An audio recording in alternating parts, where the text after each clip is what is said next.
Hey, everybody, there is so much great information to cover in this episode of Unbeatable. We're just going to roll right into it as I introduce you to my guest, CQ.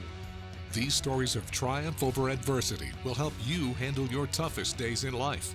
You're listening to Unbeatable with Jeff Struker. Hey, everybody, I am thrilled to introduce you to Michael Carrasquillo. Michael, thank you for being on the show with us.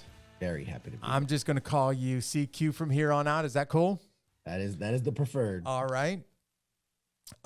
Yeah, man, I want to first off say thank you for serving the country. I got to get into a little bit of your childhood and what led you to go see a recruiter and make that fateful decision to walk into a recruiter's office before we get into that story. So tell everybody a little bit about growing up. I was born and raised in New York City, Manhattan. I've lost a bit of the accent, unless I say coffee and water. But yeah, I honestly, it was typical for the city, but I guess, and typical for me, but not for most. So I was born to a single teenage, mother. Dad wasn't in the picture. Bouncing all over the city from place to place, usually, in a new place every like 6 months, new schools every 6 months, just kind of, trying to survive and, made my way, through high school. And, yeah, I was a senior in high school when 9/11 happened. And so that kind of, set the path forward for me. You grew up in New York City? I did. Okay, I did. You got to do this for us, just for everybody who's listening around the country. At least give us a, hey, I'm walking here, will you? Hey, I'm walking here. There you go. That's what I'm talking about. Hey, it is what it is. Yeah, because you grew up in New York City, I don't think a lot of people will understand the impact that the attacks on September 11, 2001 had on you. Because for a lot of people, I mean, everybody around the world witnessed the attacks on the nightly news, but for the New Yorkers, for folks that were in DC at the time, it left a different impact on them. So as much as possible, describe what life was like when that happened in your neighborhood. Sure. I mean, like you said, everyone, the nation felt attacked, right? But for those of us that were there or that lived in the city at the time, it felt very personal. It felt this was an attack on me. You personally. Yeah, absolutely. It's my city. I mean, as much as like people in New York City, we hate the place. It's horrible. It smells and it's crowded, but it's the sense of pride, like that. Hey, I'm from New York. What are you gonna do? So I love it. You got to keep bringing the accent in the whole show, man. I love it. I slip in and out of it, man. Yeah. Years of traveling, I've lost most of it. But no, it felt personal. It felt, there's really no other way to describe it. I've talked to a lot of guys who've served, especially my generation of warfighter, who are post 9/11 guys who signed up after because of what happened. And, the general consensus is like, hey, my nation needed me. We were under attack. I wanted to get some, whatever it is. But for those of us that were there and those of us that, not necessarily ground zero, but in the city at the time, it was terrifying. Yeah. You didn't know, and especially when the towers fell, like you just felt so helpless. So afraid. You didn't know where the next. We're not watching the news. We're living it, and you don't know where the next, planes coming from. You don't know the next buildings. You don't know if it's bomb. Like it was chaos. It was chaos. I'll never forget it. It was like my first period class. It was in the computer room and we were doing our assignments. And of course I was surfing the internet as one does. And instead of doing schoolwork. Right. Instead of doing the schoolwork, the assignment as usual. And I remember, I think I was like on Yahoo News or something like that at the time. And it came, breaking, plane hits Twin Tower. And I was like, oh shit, that's crazy. We thought it was an accident, freak accident. And, I remember telling my teacher like, hey, let's put on the TV that one of the towers got hit. And we put it on and I'll never forget, like we were watching live as the second tower got hit, and like that immediately you realize, whoa, something's happening. This is something. And like we ran up to the roof of our school because we were a couple miles, because it's southeast side of the city, where the attacks were on the kind of the southwest side. And so I remember running up to the roof with a bunch of other kids, and can't see the towers because of the buildings in the way from it was a very small building. It was like 3-story building. So you couldn't see the towers, but we could clearly see the smoke rising above the buildings. And it felt so close. Like it felt so very close. And, they immediately released us. And I remember I jumped the subway home, and like, as I was getting home was when the first tower. When the buildings were falling? Yeah. The first tower fell. I was already up, like, Upper East Side, like Spanish Harlem. And, it was panic. It was fear and panic. And I mean, confusion. You didn't know. And it was like I'm getting like skin crawly, like just thinking about it. Cause it's a terrifying feeling, and you just nothing makes sense. I was only, I think, 17 at the time. And it just, nothing made sense for a long time after that. I'm glad that you're using words like it was scary and the unknown, because let's be honest, for the folks that grew up post 9/11, they weren't around, or they weren't conscious of what was happening during 9/11. I think it's hard to describe for them just how vulnerable everybody felt. I'm not sure if it was just America. I think the world felt vulnerable for a second, because the world realized, no one has a mechanism to stop this from happening in my backyard. If it could be my backyard tomorrow, and there's nothing anybody can do to stop it. And it scared the world, but it also, it worked itself into the fabric of America, that fear and the uncertainty of might we be attacked tomorrow, but are we even going to be able to respond and survive this? Yeah. It was kind of it changed the tone of the nation for an entire generation, and people that weren't around, it's hard to describe for them what that was like, because you're using language that maybe they've just never experienced. Yeah. I mean, and, we throw around like post 9/11. It to me, it's very clear, like life before that day is different. Very different.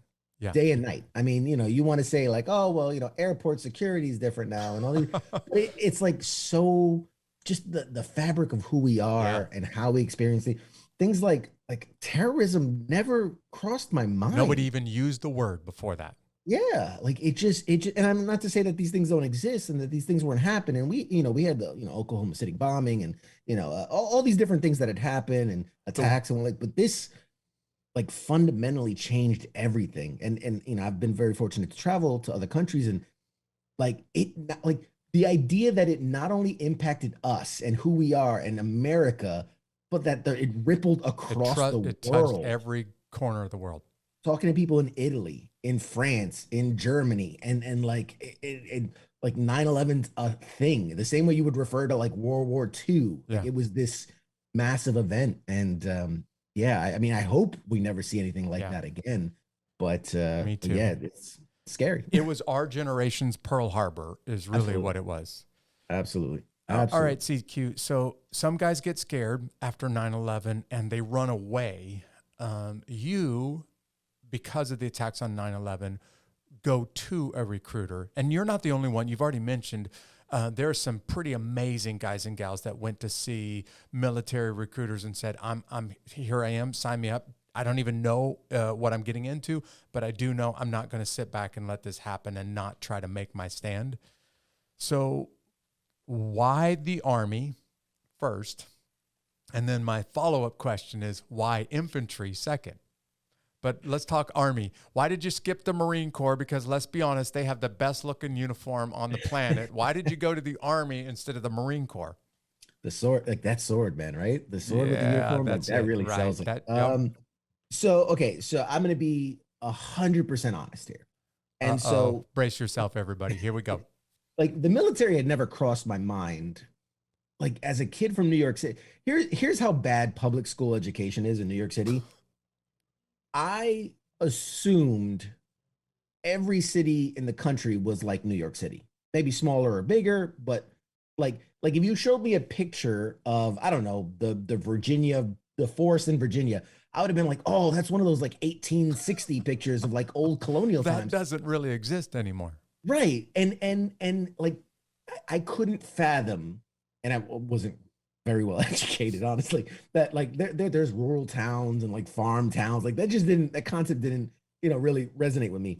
And so the military as something, again, didn't exist to me. That wasn't in my field of view. I was on September 10th, 2011. You weren't thinking military. Never. I didn't even know we still had military. Like, it's such a weird thing to think of, like, yeah, we learned about World War II and all these things, and like, but like, and then it just kind of peters off, and you're just like, terrible education. We didn't learn about things like Vietnam and all these things. Like, they didn't teach us that stuff. It was just how to work at McDonald's, basically. They're just trying to get you through the door. So none of that had, and I had an uncle. I had an uncle who had served in Vietnam, but I didn't get to know him when I was young. I was like 3. The alcohol and the pills and the drugs got to him, and he died. He passed from it. So again, military never, and we didn't talk about it. Nobody talked about it. So the military never kind of came up for me. So when 9/11 happens, and I was already a senior in high school, I had gotten some opportunities to maybe go to college and play football or do a couple different things, and was trying to decide what I'm going to do with my future. Wait a second. You were playing football in school? I was playing football, and I was wrestling, and I was also surprisingly in musicals. I did this is a crazy combination. I'm trying to figure out how come you have a Super Bowl trophy behind you, and it's obviously from your high school championship that they gave out the Lombardi trophy to you. Is that what it is? Yeah, unfortunately, no. Unfortunately, no. That's not the real thing behind you? No, that is not. That's fantasy football. I won my fantasy league. No, my school was not good. My school was not good. We didn't place very well, but there were some opportunities to, like, because there were colleges that were recruiting football, playing, wrestling, musician, musicals. Theater guys. Yeah. Theater guys. Yes. I'm not gonna. I don't want to speculate because you never know what would have happened, but it is what it is. But when after 9/11 happened, and I was already in this midst of, like, I don't know what I'm gonna do next, and I didn't know what, there weren't a lot of opportunities for a Spanish kid in Spanish Harlem, barely passing high school, and so I didn't know what I was gonna do. But after 9/11. The recruitment drive started, right? You started seeing the commercials, you started seeing everybody's waving the flag, and you start seeing the ads and the billboards, and it came into my sphere of knowledge, and I realized, oh wow, that is an opportunity, and you hear about all the stuff and all the benefits and this and this and that. But for me, it really, I don't know, it was a calling. It's a weird thing to describe because sometimes people throw that term around, but the more I would see it, the more it just kind of called to me. And it's like, this is an opportunity to get out of New York City. I'd never traveled. Really? You've never been out of New York City? Never been. Like, there was one time we went to Disney when I was like 6 or 7. And outside of, a memory of like the Magic Castle, I had nothing. I had nothing to compare to. The woods to me was Central Park. Like, that was the woods. The most trees I'd seen in one place. There are squirrels and a few other animals, and that's it. Basically, I'd never seen a deer or any, like, we had the Bronx Zoo, so you'd see like a bear in like this depressed like tiny enclosure. But yeah, so that became an avenue for me.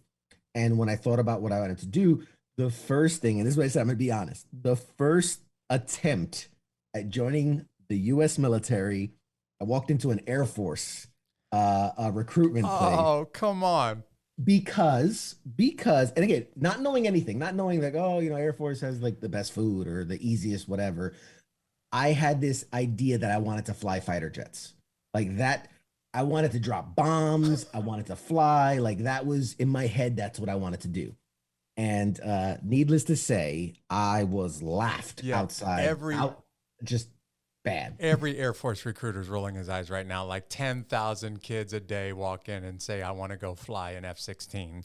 Yep. And yeah, it was, I mean, they laughed me out of the office. They literally, I think at the time I wore glasses. You know, I and your GPA was certainly speaking for itself when you went to the recruiter's office. There was a litany of reasons why not to accept me. And whatever it was, whether it was the competitive nature of just how I am, and when you tell me I can't do something, it just makes me want it more. I was just like, all right, well, you know, fuck you guys. And it's one of those offices that had like all the doors for all the different branches. And I remember I walked out the door, and like just off to my left, there was an open door, and I stuck my head in, and I was like, hey, you guys got a problem that I wear glasses and I got a real shitty GPA, blah, blah, blah. And they're like, nope, come sit down. And it was the Army. And literally I came in, I sat down, I started talking to the guy, and you know, he's like, oh, well, you know, you got to do the ASVAB and all this and all that. And so we scheduled it. And lo and behold, with my terrible GPA, whatever reason, I don't even, I just didn't do homework and things like I didn't see the point of it. I think that's what affected me. But when I took the ASVAB, I actually scored as a smart guy. You're a smart guy.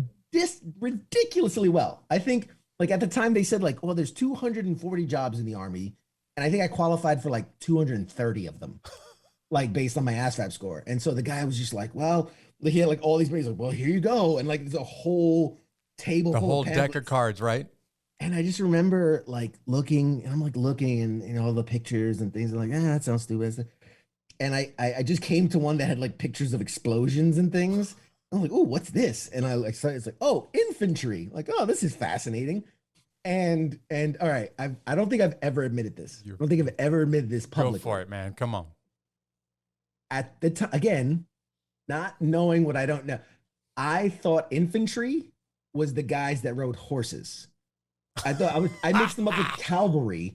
Which, I mean, cavalry doesn't even still ride horses. But we did ride some horses in Afghanistan. So, I mean it's not going back that far in time. Not exactly. Not that ridiculous. But I was just like, huh. And in my head, I'm picturing like the guys riding horses. I'm like, that's a weird thing.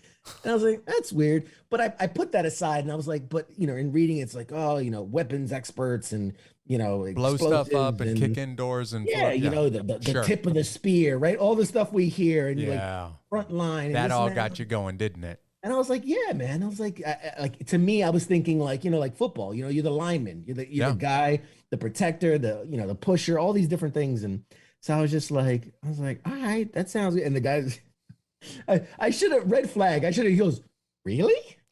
And I was like, yeah, I think I want to do this. And I kept looking through, and I saw a picture of a guy in a parachute, and I was like, oh, what's this? What's this job? And he goes, oh, that's airborne. And I says, well, airborne and infantry both. and I'm like, okay, I want to do that job. I want to jump out of planes. And he goes, well, that's not a job. That's just kind of a secondary thing. And I was like, well, can I be infantry and airborne? He's like, yes, you can. And I was like, all right, let's do it. And next thing you know, I'm off to basic. I'll show those Air Force recruiters. I'm going to go infantry and airborne, and I might not be able to fly those planes, but I can jump out of them. That's right. I'm going to get up in the air one way or another. Yeah. So you ended up joining the Army, going infantry, becoming airborne. And I'm assuming in your mind, you had I'm going to do something about the attacks on September 11th. Is that right? Yeah. You know, there's, in the beginning, in very early on, there is a sense of like justice. You know, you're going to be judge, jury, and executioner. Yeah. You're going to be the guy, the difference between good and evil. You're going to be the guy that stands in front and makes things happen, for sure. That's a great way of describing it. Not necessarily looking for revenge or even retribution, but I'm going to get myself between good, or I'm going to put myself between evil and my family and my friends. Absolutely. And do my best to make sure that this never happens again.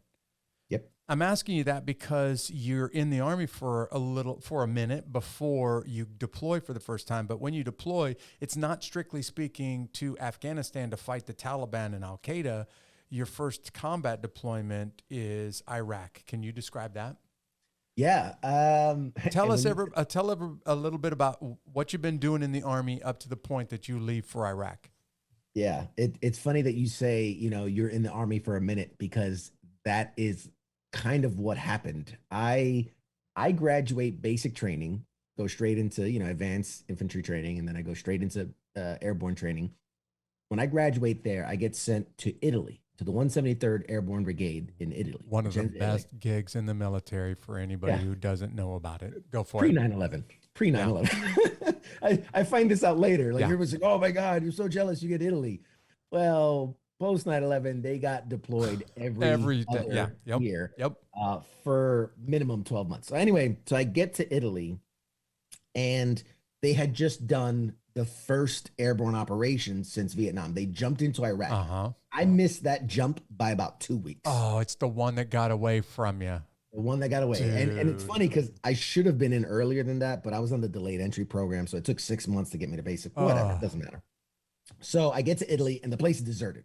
Like they're all gone. And there's just a small detachment left of, kind of personnel people. But within, you have to process a week and whatever. So I've literally been out of training and in the Army all of like 4 days. And they're like, all right, check it. You're going to process this week. We'll get you set up. And then next week you're on a flight to we'll Iraq. put you on an airplane for Iraq. And I was just like, huh? You were like, this is what I signed up for, but I didn't think it was going to be that fast. Yeah. I mean, I'm, basic training, as great as it is, I mean, it is what it's basic, Yeah. And then in the advanced training, you learn how to shoot and communicate and move and all these different things.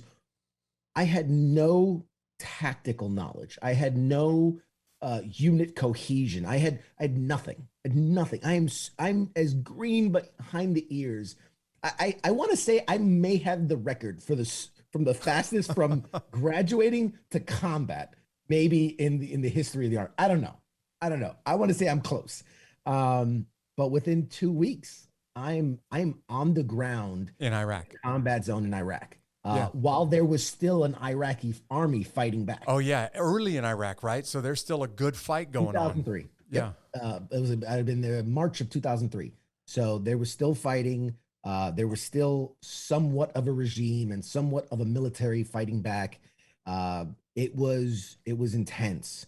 And, there's good and bad that happened because of it. So like eventually I get pushed forward and, you end up in, Bagram and then I'm sorry, not Bagram, Kirkuk and in Iraq and you push forward and forward and forward. And eventually I get to my unit who, cause and it's a long, I don't want to bore you the whole story, but eventually I get to my unit and I get to the people that, the team, The guys that you're going to work with. the platoon I'm going to be with. And, I had in my head like, oh, I'm here to get some. I'm here to, Kill bad guys do and my win the war. job. Yeah, I'm here to win the war. And, these are guys that have been there for a couple weeks now and are not happy to see me and just not opening. Like you don't get the warm Because you're the new welcome. guy, man. I'm the new guy. And there's and I didn't know it at the time. Again, being barely 18, I didn't know this at the time, but there's a series of things. These guys were told they were going to jump in. They were going to be there for, I think it was like 2 weeks, and they were going to get pulled out. And anybody knows when you're getting replacements and reinforcements, you're not getting pulled out anytime soon. So I was the harbinger of bad news. There's also the fact that the reason I got attached to them is there was an opening. There wasn't an opening when they deployed. Yeah, and usually an opening means that somebody got killed. Exactly. So you're replacing someone that they have fought with, that they have trained with, that they have been, friends with for a long time, and you're taking that guy's spot. So there's already love lost there. And then on top of all that, these guys knew they were deploying, 6 months prior. They had been training their ass off to be a lean, mean fighting machine. And I'm a dude that's like, which way does the bullet come out? Like, I didn't know what the hell I'm doing. And so I'm a liability. I'm a liability to these guys. And so for so many reasons, I wasn't welcomed and I suffered for it. And there's, general sense of hazing and things like when you're a new guy, but this is combat, you know what I mean? So you don't get to build the fun hazing. Right. It's just, I was just treated like shit. from the get-go. And I understand it. I understand it now. At the time, I was so confused. And I'm like, what happened to Band of Brothers? And we're supposed to be, got your back. And I never felt that early on because of just the pile of shit I had to kind of overcome and earn that over time. But yeah, I remember my first night with the team, they're like, all right, we're going out on a night mission. And I'm like, all right, cool. Can someone teach me how to use night vision goggles? Because in basic, we had never, one night. yeah, never seen them, right? We had one night and I didn't get that training because like my battle buddy at the time, like sprained his ankle. I had to take him to the medic, whatever. Never held a pair of knots in my life, night vision goggles. And so I had to learn that. And then they're like, all right, you're like a liability. We don't want you with us. So we're going to give you the easiest job possible. You're going to drive the truck. You're going to drive the Humvee. That way you're not responsible for anything but keeping you can't hurt anything that way. And so I go, okay, where's the keys? I'd never been in a Humvee before. For those of you who don't know, there are no keys to a Humvee. It's just a little switch. And okay, so now they really think I'm an idiot. And then I didn't want to mention it at the time, but oh yeah, I'm from New York City. I never got a driver's license. I don't know how to drive. I didn't know how to drive. I mean, I got the video games. I got the concept, steer, gas, brake. I get the concept, but never really physically. First time driving a vehicle in your life is in combat in Iraq. This is under night operations. Yeah, under night operations where. Again, for those that don't know, night vision goggles, especially, I mean, now they're a lot better, but at the time, just turned a black screen into a green blank screen. Couldn't see shit. There's no road. It's all dirt. So I'm like, I have no idea what it is. And I'll never forget, like, again, my introduction is they're like, all right, this is how you turn it on, blah, blah, blah. And I'm like, all right, cool. And I'm figuring it out, getting in, they're loading up and everything. And we had taken over like this tiny little police station, whatever. So we're about to roll out. And I'm like looking around and I'm like, oh, lights. And I turn on the lights and literally like you should 30 guys. Everybody went berserk, right? Just like deer. They lost their mind. Like, oh, fuck. And like, I literally had someone, thank God I was wearing a helmet. I think he knew I was wearing a helmet, but from the back of the truck, reached in and just butt stroked me in the back of the head. Turn off the fucking lights. Yeah. And I was like, ah. And I'm like, well, why? And they're like, do you want everyone to know that we're leaving now and like all this and all that? And yeah, and then that's when I was like, well, then how do I see where I'm driving? They're like, night vision. I was like, can someone show me how to use this? And yeah, so it was a rough transition. Needless to say, it was a little bit of a rough working yourself in, but eventually you become part of the team, right? And you do develop that brotherhood. Yes, absolutely. Within 6 months, because it was, I dug a very deep hole that first week. And so it took me a while to climb my way out of it. But no, within a couple months, the competitive nature in me, the athlete in me, I remember my first team leader was like, look, you're going to be smart or you're going to be strong, one or the other. And because I made myself to look like such an idiot, they're like, well, I guess strong it is. And so like they would just throw all the gear on my back and I would just hump stuff back and forth.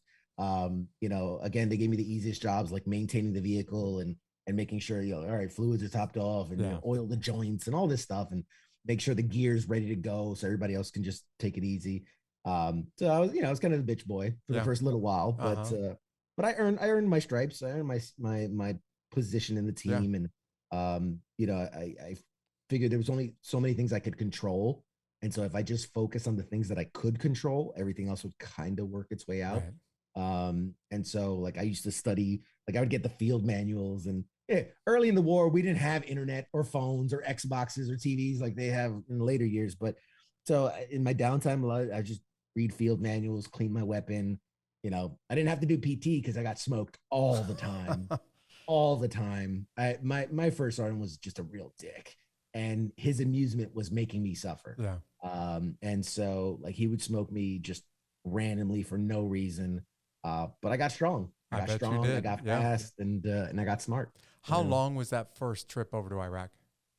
So we were there. The unit in total was there, I think 13 or 14 months. And then me being just a couple weeks behind them was a little bit less than that. But yeah, they were initially told 3 weeks. Then, like when I got around there, they're asking me about it. And I was like, well, They didn't say anything about coming back, so I didn't give them any good information. It was a one-way ticket over here. Yeah, pretty much. And then rumor got around. It was, oh, it's going to be 3 months, and then 6 months, and then finally people were just like, stop. We'll just die here. Like we live here now. And it ended up being a little bit over a year for that first deployment. And then you come back to Italy. How you eventually make your way over to Afghanistan, but how long of a period of time between Iraq and Afghanistan? So we were literally we left Iraq, got on a plane, ended up in Germany. From Germany, hopped over to Aviano in Italy. And from Aviano to our base in Vicenza was like hours half ride. So we're getting off that plane, getting on the buses, and this is like, this is our final thing before we're home. And we're on the bus. And like right as we're about to leave, pull out of Aviano, they're like, hey guys, listen, heads up. You did it, you're here, you're live, celebrate it, be smart, don't do something stupid. But just so you know, we've already got orders. We're leaving for Afghanistan 1 year from today. And so what a welcome home. Welcome home, everybody. Go have fun. Yep. And in 1 year, you're going to be going to Afghanistan. Yeah. And so there was a lot of stunned silence for that whole ride and awkward hellos when we got home. But yeah, we found out that it'd be a year. We'd be going to Afghanistan. So that, they gave us like a month R&R post return, and then just spent the whole year just training preparing. hard. Yeah. And we spent, I think, 2 or 3 out of the whole year, months in Germany, in the mountains of Germany, training. And then they gave us another block leave, another month off right before the deployment. And then February of 2005, we deployed to 2 days after Valentine's Day, like February 16th, 2005, we deployed to Afghanistan. I'm trying to paint this picture right now, CQ, because I want people to know, guys, a lot of guys and gals joined the military right after September 11th because they wanted to go fight the Taliban. They wanted to go defeat Al-Qaeda. They wanted to make America safe again. And then they found themselves in Iraq, and they're like, wait, man, I was actually showing up because I was planning on going to Afghanistan and helping to solve that problem. Yeah. So in your case, you join up ready to fight the Taliban and end up in Iraq for 13 months, come back, and the day that you show back up into your home base, you're being notified, don't get too comfortable because you are turning around and going again, this time to Afghanistan.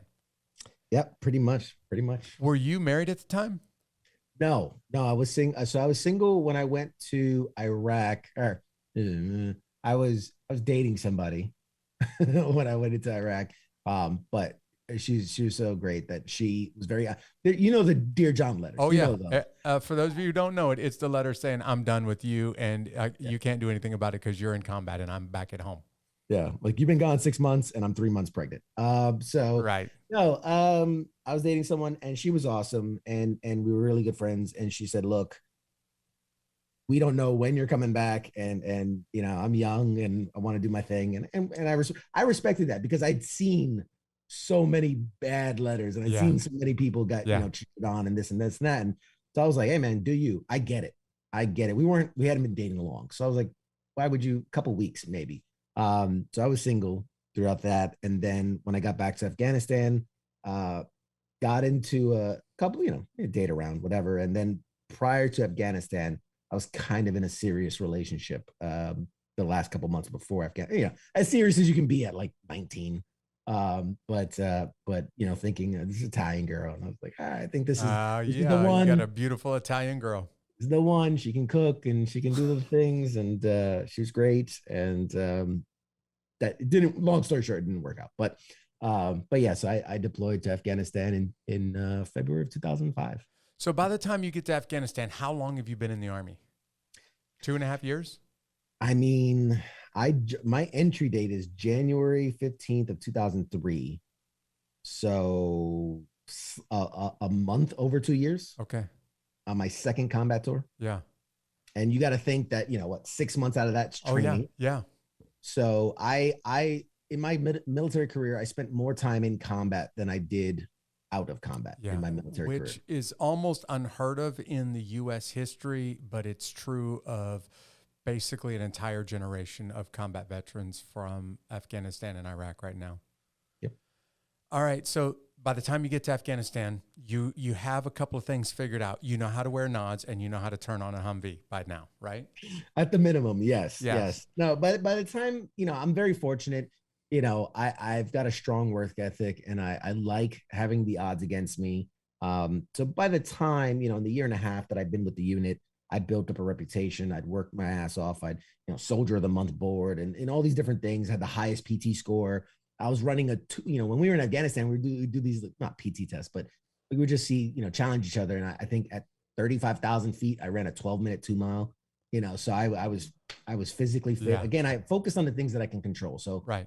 I was one of the best shots in the unit, best PT, knowledgeable as fuck. I memorized those books backwards. Yeah. There was a point where you could be like, all right, page 13, fifth line. And I would know it because I memorized these books.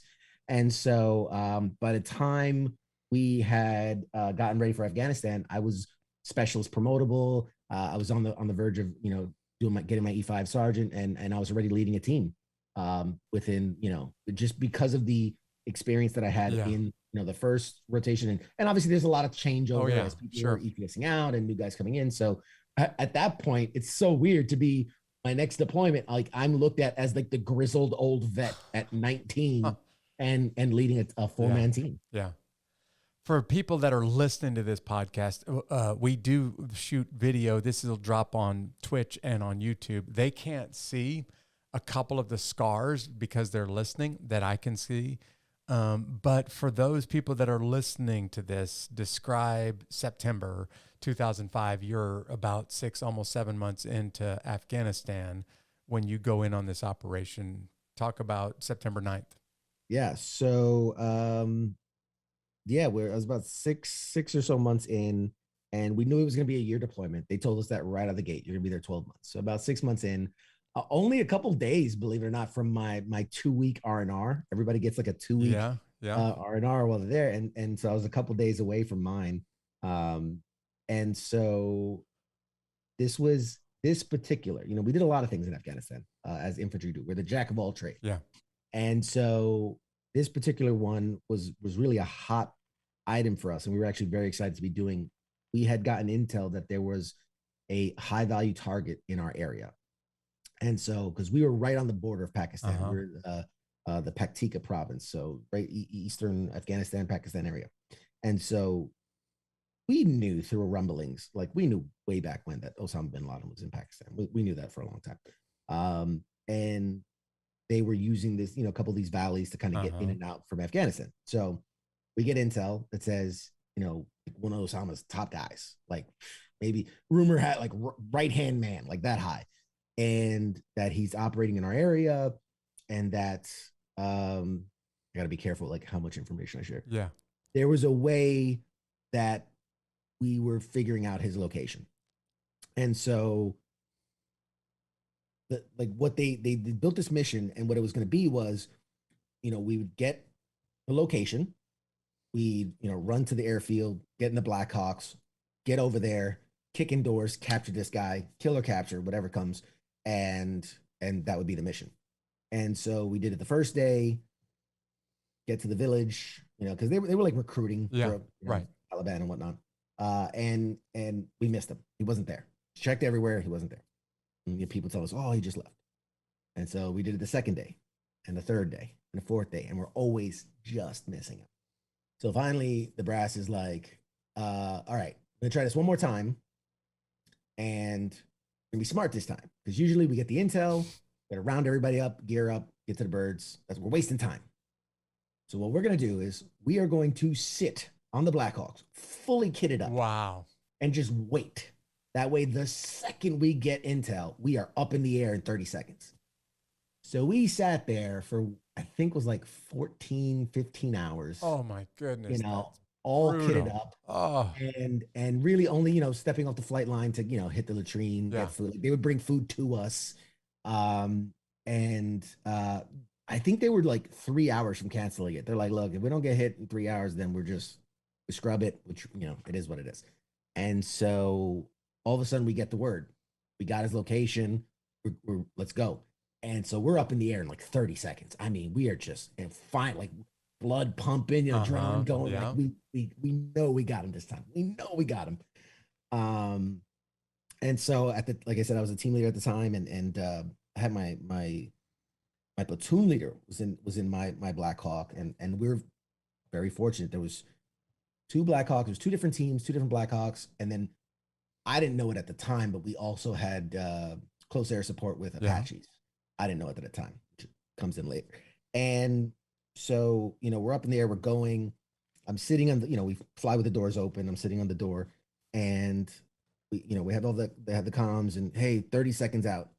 And at this point, I would typically lean out. I'd see we're coming up on a town, a village, a formation, something, and we can start to assess, like, all right, are we going to land on the outskirts? Are we going to hover? Are we going to fast rope? Are we going to jump? Whatever. So I get the thing 30 seconds. I lean out. I see nothing. Just valleys and ridges, valleys and ridges, valleys. And I'm like, that's weird. And my team was all looking at me like, what's up? And I'm like, what's going on, boss? I was like, I don't know. Like, we'll find out. Getting closer, getting closer. He says, all right, 5 seconds. Look out again. Nothing. Just valleys. And so now at this point, I'm like, oh man, I wonder if we, like, are they in a cave system? Yeah, right. Like maybe we got their hideout or one of their spots. And so as we're coming in, I realized there's no flat land to land anywhere. And for those that don't know, you can't land a helicopter on a mountain because it will roll right over. Yeah. And so typically, if it's 15, 20 feet, we'll hook up the ropes, we'll do the fast rope in. We're airborne. It was about 8 feet. They were able to hover over a nice spot. So I told my guys, like, they're like getting the rope ready. I was like, nah, don't worry about it. We're going to jump. And so I jump and just ate shit on the landing. I just did not anticipate the angle, the slope. I mean, I just knocked the wind out of myself. I mean, I'd love to think that I was like this cool, like, superhero pose, landed. I was a sack of rocks, just bam. And I was just like, ugh. And so I like rolled over. I'm like getting myself up. I'm dusting myself off. There's like this big kind of rock formation over there. So I casually walk over, take a knee, start looking around. Blackhawks hovering above me. Guys are jumping out. I can hear the impact of the guys hitting. Doing the same thing that you did. Yeah, just and whatever. And then I just kind of casually look back, and I watched, I know my guys. I watched the last guy coming out, and as he's coming out, it looked awkward. He kind of like twisted as he was coming out, fell straight down, and as he's laying there, I can see him grabbing his leg and what looks like screaming. It's very loud. You can't hear anything with this giant Blackhawk hovering above you. And I see him kind of like, and I'm thinking, fuck, he tripped out the thing, landed, hopefully didn't break his leg. I'm thinking, man, he just maybe sprained it or something or dislocated it. So I'm like, oh, if it's a broken leg, that's a whole, my God. Oh yeah. Mission scrub, there's a whole thing. And at the time, we had two teams on this Blackhawk and two teams on the other Blackhawk. That other Blackhawk landed on another ridge. Mm-hmm. So just, not very far, but just a whole different ridge. And at the time, there's two, we had one combat lifesaver guy trained per team. So we had two on our side of the mountain. And combat lifesaver is just, you're not a medic, you're not trained to do medic things, but you're a Band-Aid. You're meant to, if I got to start an IV, splint a leg, sucking chest wound, whatever, like tourniquets, things like that. Yep. Yeah, keep them alive until a medic can get to them. And so right away, I got my CLS bag, and I'm like, oh God, this is gonna be a bunch of paperwork, and it's gonna be a whole thing. So I just lost military bearing for a second, but I was just like, oh God, I gotta administratively, I'm like, this is gonna suck. And I get up and I start walking towards him, and right then is where the Blackhawk pulls away, and I hear him scream, "I'm hit." And that's when I can hear, them just opening up on us, just firing. And it's like everything very Matrix style slows down. I'm processing a lot of information all at once. I'm out in the open. He's hit. I hear gunfire, and then I can see like bullet impacts around him. I can see these little puffs. Because when the helicopter's above you, everything's getting kicked up. Dust. You don't see anything. Yeah. So as soon as it pulled away, I just see just dirt piles, just pop, pop, pop, pop.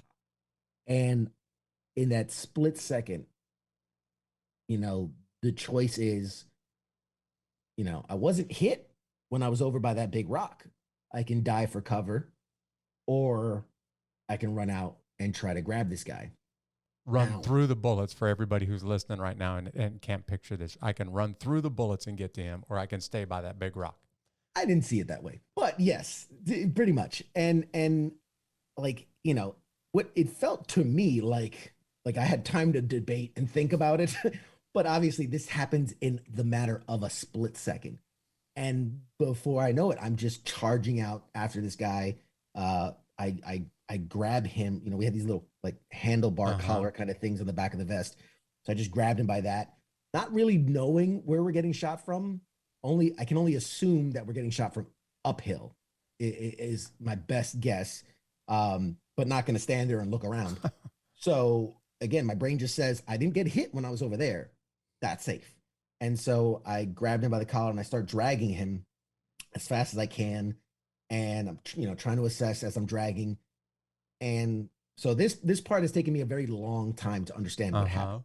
It didn't make sense at the time, but I've kind of figured it out. And as I was dragging him, it felt like he got snagged on something, like as if his belt or his vest or something got caught on a root or a branch, or I don't know what. But all of a sudden, it felt like I was pulling an F-150 behind me. And I'm like looking and like trying to understand. And he's still, kind of warming around. He's at his leg. And I'm like, I don't understand. And what I didn't realize at the time was that I had gotten shot through my bicep. And had the bullet had AK-47 armor piercing round had gone through my bicep, completely shattered the bone. And so I was basically just dragging him by like the flesh that was still connected. Yeah. And so couldn't process, like, all I could just slung my weapon, grabbed my other arm, and just pulled even harder, dragged him. And before we're almost to safety, almost to this big kind of rock formation. And before I got there, it happened again. Like now it's like I'm pulling the Titanic behind me. And I'm like, what? Like, what's going on? Didn't realize I had taken a bullet through my right shoulder. The bullet actually kind of underarm, I guess, but it kind of went up through the soft part and just missed the soft armor. Yeah. Went through my armpit, went up, and was actually headed to my neck and my spine, hit my clavicle, and then exited my back. And so didn't feel it at all. Just remember thinking like, I got to get him back. And so I pulled with everything I had in me. And that had... Yeah, you got a left bicep and right shoulder at this point, right? Yeah, I didn't have a shoulder anymore. It had completely blown my shoulder out my back. And so again, now my right arm is completely disconnected from anything. And I just yanked with everything I had and kind of got him back. And in my brain, I'm like, all right, team leader, you know what to do. We've done this 1,000 times. We've trained and we've been in firefights plenty of times. Like that, like that stuff wore off a long time ago. Like I know what I'm doing. And so I step out, I'm going to lift my weapon so that I can use my, my vision, my ACOG to kind of scout the area and scope out what's going on. And I like my hand just kind of slap at my weapon and I can't pick it up. And my brain cannot process what's happening. I'm like, pick up your weapon. And I'm just slapping my hand. Why aren't my arms working right? And again, this is, to me, it felt like I had time to sit down and think about it, but I'm sure it was only a couple seconds, but I couldn't pick up my weapon. I'm trying to understand what's going on. I'm like, I'm not in shock. This is nothing new for me. Like, I mean, yeah, one of my guys is injured, but it's a leg wound. It'll be fine.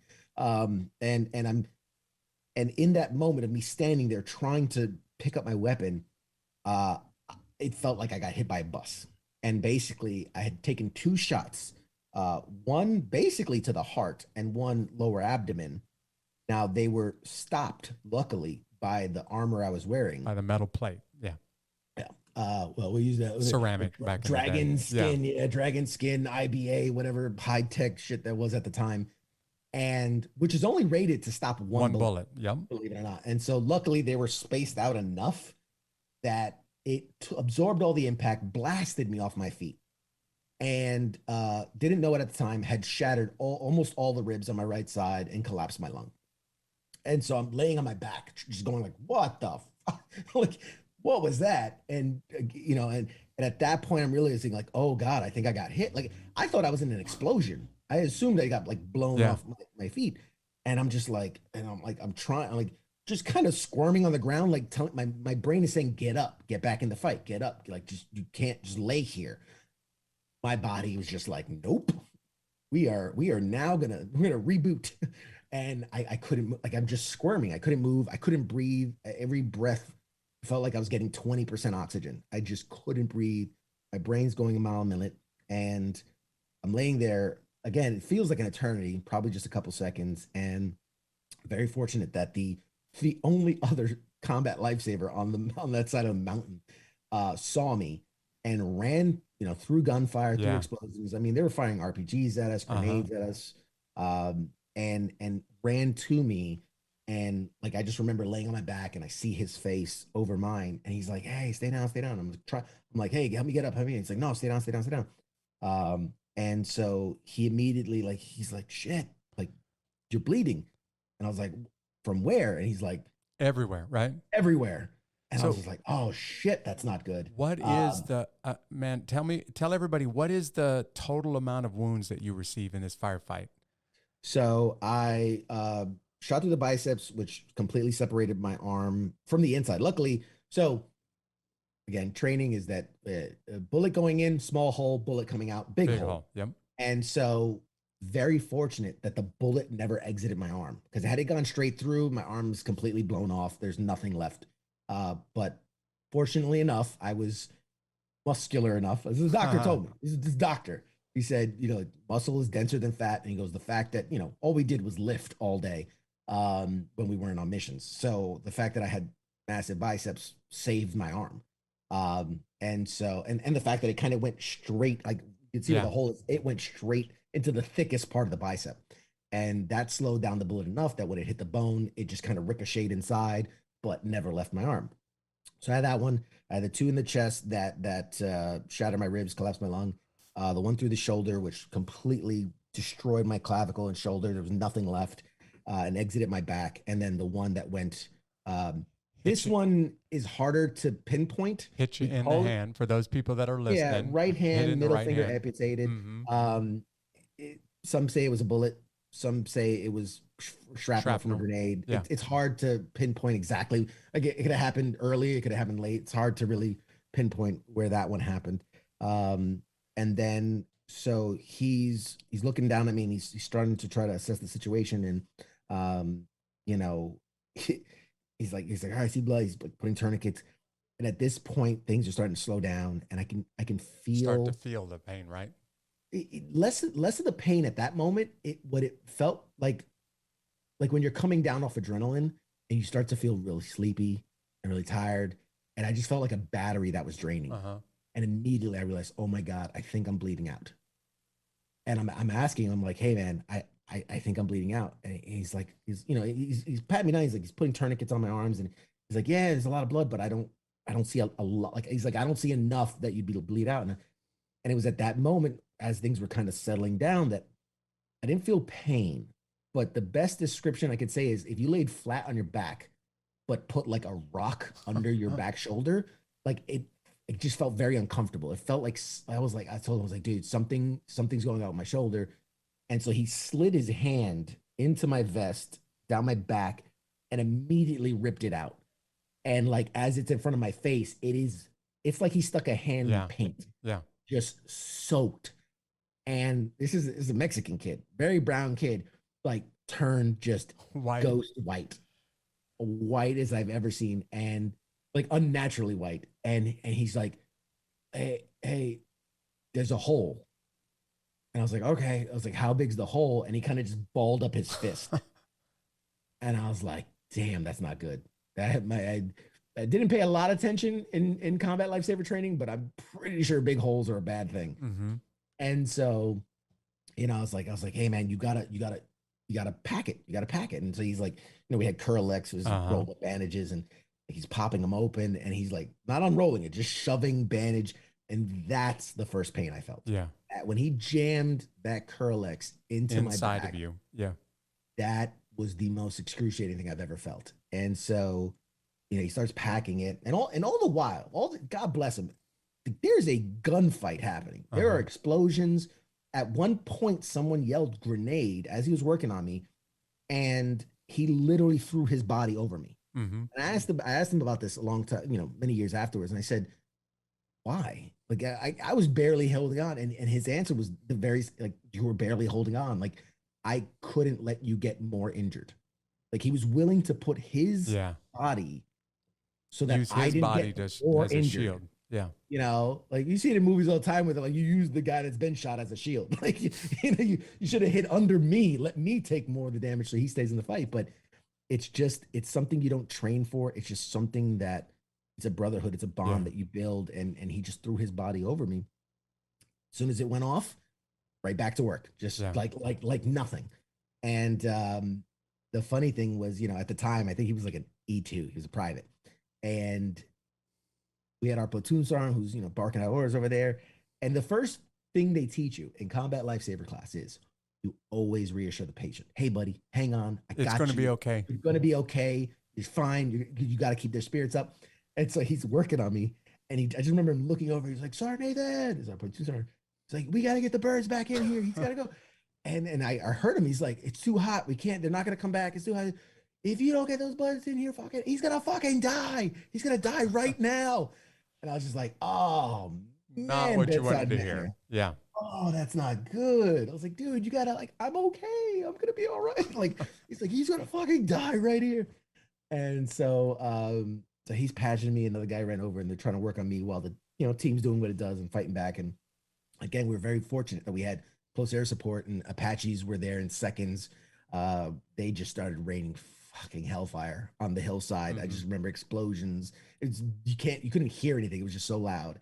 And they're working on me. And eventually, within a few minutes, they're like, all right, the birds are back. And at this point, I remember my head was uphill, my feet were downhill.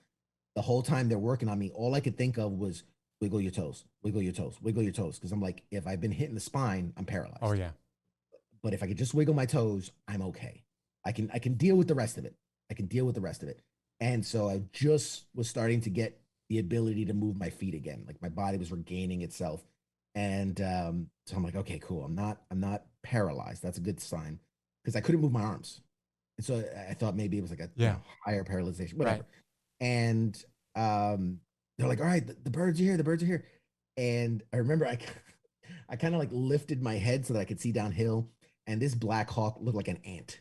Like, it was so far away. And here they are, they're unrolling. We had a Skidco. We had this little, it's like a mesh fabric that you use for stretchers. They're unrolling it. And I know for a fact, we never carried the poles with us because we're like, it's a waste. Worst case, you drag a guy. And I'm like, they're going to drag me down this mountain. And I told them, I said, no. And they're like, no, man, we're going to get you down. We're going to get you the birds. If you fucking drag me down this mountain, I will die before we get there. There's rocky, dirty. I am bleeding out. I was like, pick me up. We're going to run. And they're like, no, it's still gunfight going on. It's like, no, it's not there. Pick me up. I'd rather die standing on my feet than being dragged down a mountain. And so, God bless them, man. These two guys, they pick me up, one arm over each guy, and we just, calling out cover and everything. Yeah. And my guys doing what they had to do, and they got me out of there. We just ran full sprint down this mountain. And the funny part, I can laugh about it now, is as we're running up to this, it's getting bigger and bigger and bigger. I realize I know I can't use my arms. I realize that. And it dawns on me that the helicopter's hovering. It is not landed because, mountainside. And I'm as we're running to it, I'm thinking, how the hell am I going to climb into this thing? And without skipping a beat, in full sprint, I just feel two guys grab my ass and pick you up and throw me. Like I'm luggage at the airport. These guys threw me up into the air about 7-8 feet, and I landed just again because when you're falling, you put your hands up. Couldn't do that. face first, middle floor of a Black Hawk, just boom. And was very lucky that we had one of the best medics with us that day, a guy who had a ton of experience. And he, I mean, got to work on me immediately. I mean, ripping off clothes.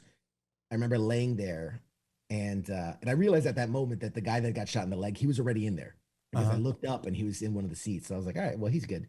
And I'm laying there, and this guy's ripping off, and he sees how bad I am, and he just yells at the pilot. He's like, "You fucking go!" Like he's like, yeah. And I'd never been in a Black Hawk that went, I mean, just vertical. I mean, nose to the ground and just like flash. I'd never seen it move that fast. And of course, both doors are open, and I'm on a metal floor, and now I'm pretty much naked. And I just remember like free. I just be so cold, so cold, you know. And God bless him, man. This doc is just working on me and IVs and this and this and that. And I remember like that's when like all the pain started coming, and I just yelling at him. I'm like, morphine, just Jesus Christ, morphine. Like I know, like he's trying to keep me alive. God bless him. But all I can think of is like if I'm gonna die, at least don't let me die in pain. Like let me just slip away peacefully. I was just like morphine. And finally, he hit me with the morphine, and I was at that point I was like, all right, I'm good. And it's weird that I had this thought. A lot of people always ask me like, what was that first thought? And I was okay dying, but I felt good that I was in our guys' hands. Yeah.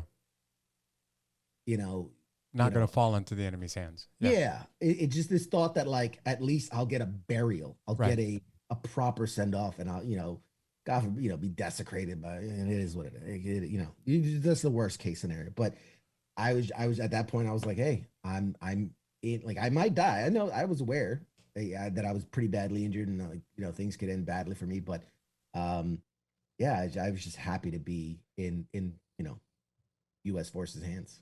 CQ, I want to skip forward now. There's a whole lot more about your surgeries, about your 2 years in the hospital, about all of the things that it took just for you to come back from basically being a guy who's almost completely disabled because of both arms. Unfortunately, I don't have time to get into that, but the part of your story that I think people really need to hear, got just a few more minutes with you, is let's talk about the fight back that you had to make with survivor's guilt and some PTSD and the brain injuries, the traumatic brain injuries that you had to fight back from, because the gunfire could have and almost killed you, but the depression and the suicidal thoughts also came pretty close. So now can you just get honest with people and talk about, the fight back to becoming the man that you are today? Absolutely. And then, like you said, there's so much to this story. Spending 2 years in the hospital, 44 surgeries. I actually died twice and had to be brought back twice. And so we'll definitely have to do a part 2 at some point. But to skip ahead in that, eventually 2 years later, getting to a point where they're like, hey, you're as good as you're going to get physically. The Army's done with you. And it really was a case of like, I was just going to appointments every day and doing physical therapy, occupation. And one day they're like, hey, you got to go to this office and, sign some paperwork. I was like, all right, cool, whatever. It happens all the time. And I signed the paperwork, and they're like, all right, well, you are officially retired from the Army. And I'm like, wait, what? And it was just like, here's the door. Good luck. Yeah. I was like, well, what do I do now? And they're like, well, no, you're going to get a paycheck and you don't have to do anything. I was 23, 24. And they're like, yeah, you don't have to do anything. You did your time. You earned your cert, like blah, blah, blah, and just enjoy life. And I'm like, this is all I've like ever like. That's all I know, right? This is who I am. Is how I identify with myself. And so, at first it's you're fine. I mean, I went out and I'd spent 2 years in the hospital, and I had great, amazing physical treatment. And obviously, it's a lot better now. But at the time, the mental health services weren't there yet. Yeah. And they were so overwhelmed with hundreds of thousands of guys getting physically injured. And so the attention was where it should be, right? Life-saving. But at that time we didn't talk about PTSD. We didn't talk about the mental health stuff. We didn't talk about properly, like, how do you adjust from this and going into that? Like, there was nothing. And so I took my money, and I bought a house in the woods in Pennsylvania. I didn't want to be bothered. And and I lived there for a couple years. And at that point, I was married, and my wife, God bless her, did the best she could. Uh-huh. She had no idea what I was dealing with. She had no idea, and just there to support me as best as she could. But it got bad. It got bad, and it was a slow descent. And I think a lot of people don't realize that. Like you think, oh, next day I have PTSD, I'm gonna kill somebody. And for the most part, PTSD is a very big spectrum. There is the stuff you see on the news of like guy goes berserk and Yeah. blackout drunks and all that. But there's the other side of the spectrum, which is where I was kind of living, which was isolation and depression, suicidal thoughts, and just these just dark place. And I didn't want to be around people. And so there'd be weeks at a time where I didn't leave my house, and my wife basically kept me alive. It bought groceries and like Uh-huh. just kept me alive, and I did nothing. I didn't work. I didn't have activities, and it was a slow descent into that. And so that's why you don't realize what's happening until it's too late. Until you're way Or in it, right? Deep yeah, in it. you're so deep in it, and it's the voice in the head that tells you, you're a freak, or you're the only one that's dealing with this, and you can't tell anybody. And then and then part of that military brainwashing, that infantry brainwashing, where it's like you can't talk about Right. being injured, you can't show weakness, you have to fight through it, rub dirt in it, drink water, take a knee, whatever.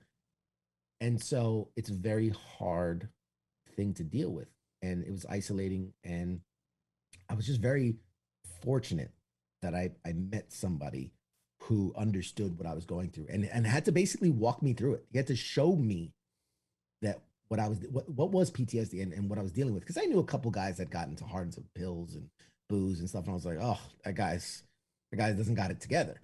But I couldn't identify, the fact that I wasn't sleeping, I wasn't eating right, uh, I wasn't doing things that I enjoyed doing. I was alone, I was isolated, all these different things, and struggling. And very fortunate that I met a really good guy who became my mentor and became my best friend, and helped me identify what was going on with me, and what the name was and the cause was, and that it was totally normal. That Yeah. PTSD is this, it's your brain's normal processing of traumatic events. Yeah. You go through something and your brain is just trying to protect itself. You burn your hand on the stove, your brain is always going to be like, hot, and so when you've lived years in a combat zone, and like, take away the injuries. I know guys who never, like, million, combat tours and firefights, never took a bullet, never took an explosion, and they're you the the it builds up. Uh-huh. Everything you've seen, everything you've experienced, and it builds up, and it affects you completely. It roots itself in everything you do in your daily life. And so um, it was a hard couple years, but I was so lucky.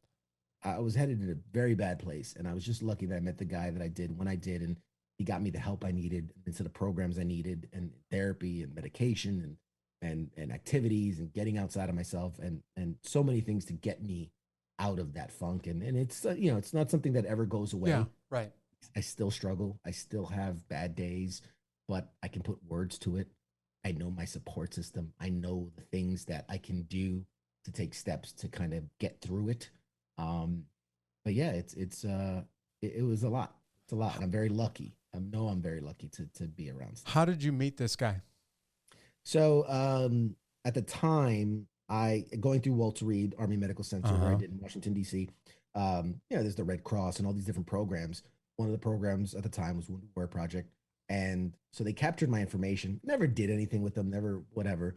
And they would call me every year, like in my house, and they were like, "Hey, do you need anything?" I'm like, "No, I'm fine. Leave me alone." And one day, one of the guys calls me. He's like, "It's like, I see, you've been with us for whatever, it's 3 years at this point. Like, you've never done anything. Like, what would get you out of the house?" And I was like, "I don't know, whatever." And he started naming a bunch of things, and one of the things he said was a football game. And I grew up loving football, obviously. Never actually went to a professional NFL game. Even born in New York City, never made it to Jersey to see the Giants play or the Jets or whatever. And so I was like, I guess I'd go to a football game. And so they got me tickets to this game with a bunch of other guys, and it was there that I met this guy. Yeah. And we just started talking, and ended up talking to him more than watching the game, and we exchanged numbers, and then kind of hit it off. And yeah, my life changed dramatically after that. I want people to hear from you, CQ, and you've just described this really well. The fight back from trauma PTSD, traumatic brain injury. Sometimes that fight takes longer. It's harder because it's you fighting you, not you fighting the enemy. So I really want you to talk to warriors right now that feel like, hey, there are other guys that had it worse than me. I'm okay. I don't need to worry about me. But they're struggling with some of the same things you did. And maybe they just don't feel comfortable saying it to any other person on the planet. I know you work with the Veterans Administration now. You mentor warriors. So talk directly to those warriors who just don't want to say out loud, I'm struggling. Yeah. It is the hardest thing in the world to do. It would be easier for most warriors to go to a medic and say, like, I've got this hangnail that really hurts, than to open up Which and would say, be hey, totally man. embarrassing, and everybody would ridicule you for Right. saying something like Right. that. But you'd That be would be more like the willing to say hardest thing. that. Yeah. It would be easier to say that than to say, hey, man, I'm having these weird thoughts. I'm having these dark thoughts, or I don't feel like myself. And it's the hardest thing in the world to do. And I understand it. I have been there.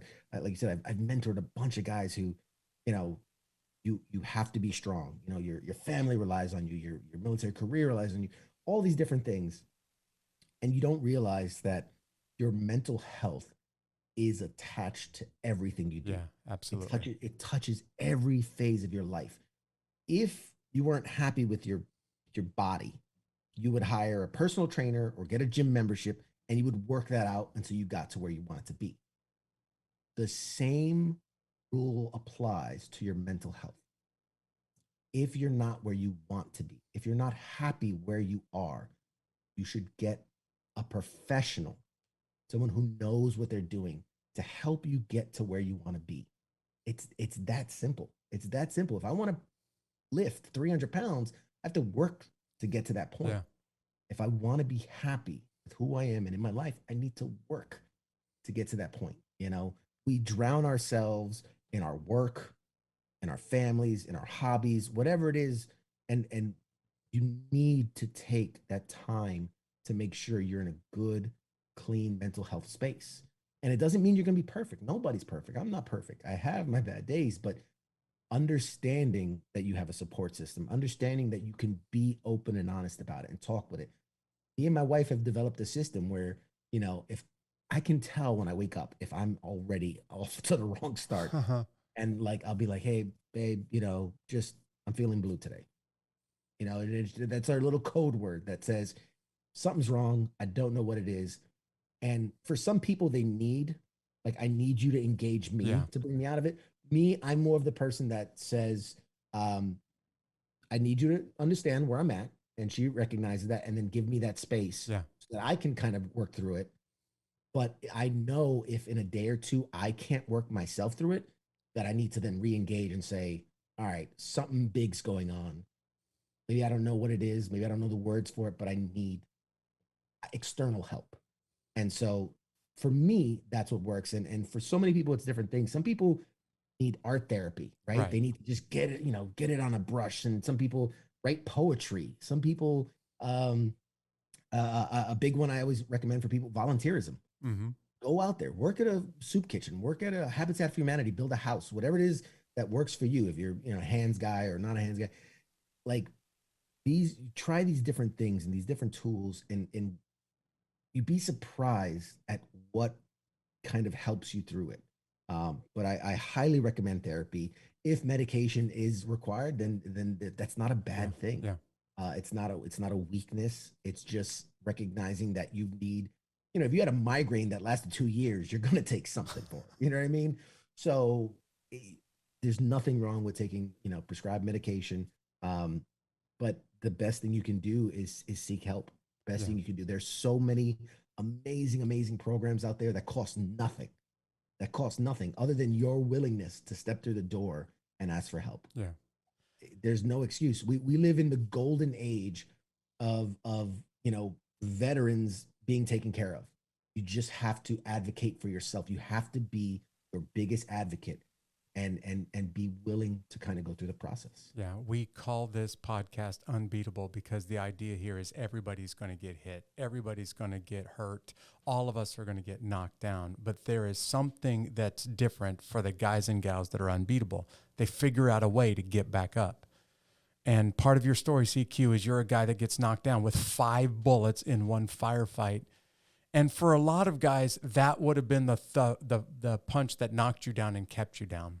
The part of your story that I think is so amazing is that not only do you fight your way back physically, but you fight your way back through PTSD. You fight your way back through some suicidal thoughts. And one of the reasons this episode in particular is so important to me is because there are veterans that have been alone and isolated and dealing with some dark thoughts for a long time. And those go from dark thoughts to dangerous thoughts and decide, I just don't want to live like this anymore. So I really want them to hear what you're saying right now because you've been there. Yeah. You know what it feels like. And suicide is the permanent solution to a temporary problem, right? But I do empathize. Like, I understand the thought that I'm in so much pain that I just want it to go away. I don't see a way out of it, and I want it to stop. And I understand that, but you need to understand that just because you can't see the path forward doesn't mean it's not there. And if you just open up, if you just reach out for help, it is there and it will become available to you. Yeah. So what I was going to do is just ask you, we're going to wrap this thing up, but I want you to talk specifically to those warriors that are struggling emotionally and mentally and not physically struggling with what they went through in combat. Would you just get real with them for a minute about those, especially those who feel like I have to be strong and act like I've got it all figured out, but they don't, and they really need help. They're just struggling to say, I need help. Absolutely. You know, the first thing I always tell people is that we all need help. Different varying degrees of help. We all need it. Nobody's got it all together. But, you know, especially with military guys and gals, you know, this mentality of like, you got to suck it up. You got to drive on. Like, no weakness and all this. It is essential to do the job that we do. But when that job is done, it's the hardest thing to let go of. It's the hardest thing to deprogram yourself that way. There is nothing but, in my opinion, there's nothing but strength in being honest and vulnerable and saying, I need help. That is the strongest thing you can do. Absolutely. You know, weakness is the thought of like, I can do this all myself. That's not strength. It's cowardice, and it's fear. And it's okay to be kind of enveloped in that. But to understand that the true strength comes from being able to open up, being a light for others, and being an advocate for yourself. That's where the strength lies. And overcoming these things. You know, we put our athletes on pedestals and and all these celebrities, and they came from nothing and they drive, but then we don't give ourselves that same opportunity. Yeah, right. We don't treat ourselves the same way, that if I push a little harder, if I put myself out there, I can get the help I need to get me to that next place. Yeah. Yeah. So if you're struggling out there and you're really wrestling with just admitting it, take the most important step, the most courageous step. Just find somebody and say, hey man, I need some help. Yeah. Take that person that you trust the most in your life. You know, the worst thing we feel is we're going to be judged and treated differently. But the fact is, there's so many people in your life willing to help you that just don't know. You're doing such a great job hiding it that sometimes they don't know that you need help. And even if you, in your head, you go like, oh, it's so obvious that I need help, I just wish somebody would reach out. Be your own advocate. Yeah. Reach out, make that connection. There are people willing out there to help you. Absolutely. CQ, there's so much more about your story, about your comedy, your career in comedy, about your show, all of that I'd love to be able to talk to. Maybe we do a follow-up to this. But for people that have heard this right now, and especially for guys that are saying, okay, I need to know more, how do they get connected with you? Absolutely. So right now, I do a weekly pop culture show called Pop Culture Warrior. You can look it up on any social media. It's out there. Pop Culture Warrior. It's a live show Tuesday nights, 8 to 10 p.m. We talk about all the fun, geeky stuff. There's enough bad dramatic stuff in the world. So I like to talk about fun stuff and Marvel movies and TV shows and video games and lots of fun stuff. We do giveaway. In fact, we're doing like a huge giveaway later on tonight. And then I typically have a guest, somebody from the entertainment industry, whether it's an actor, producer, director, stuntman, all type voice actors. Yeah. I mean, just the best. So it's a really fun show and it's super engaging. The audience gets to participate live, call-ins, chats. It's just a really fun thing to do. And I love it with all my heart. And I love my audience, and I'd love to see some of your audience come out and check it out. So check out, we'll put a link to it in the notes to this. Check out Pop Culture Warrior, get connected with CQ, follow him on social media. Hey man, again, like I started this episode, thank you for serving the country, but also I want to say now at the end, thanks for being real with guys and gals that may be just hesitant to lean over to somebody that they trust and say, hey, I need some help. And maybe today, this was the episode that would cause them to make that statement. Absolutely, man. I appreciate the platform. I love what you're doing, and I'm a big fan. Thanks, buddy. We'll see you around. Hey, I just want to drive home one more time what you heard from CQ. It takes real courage to lean over to a friend or somebody that you trust and say, I'm struggling and I need some help. And that step may be the first and most important step of getting things back under control again.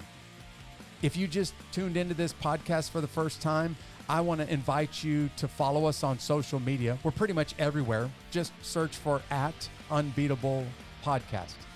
And by the way, I'd love to recruit you to become part of the Unbeatable Army. We've got an email list that will go straight to your inbox and help you figure out how you can handle life's greatest challenges. Just sign up at unbeatablearmy.com. Thanks for being with us today. See you right back here next week. God bless.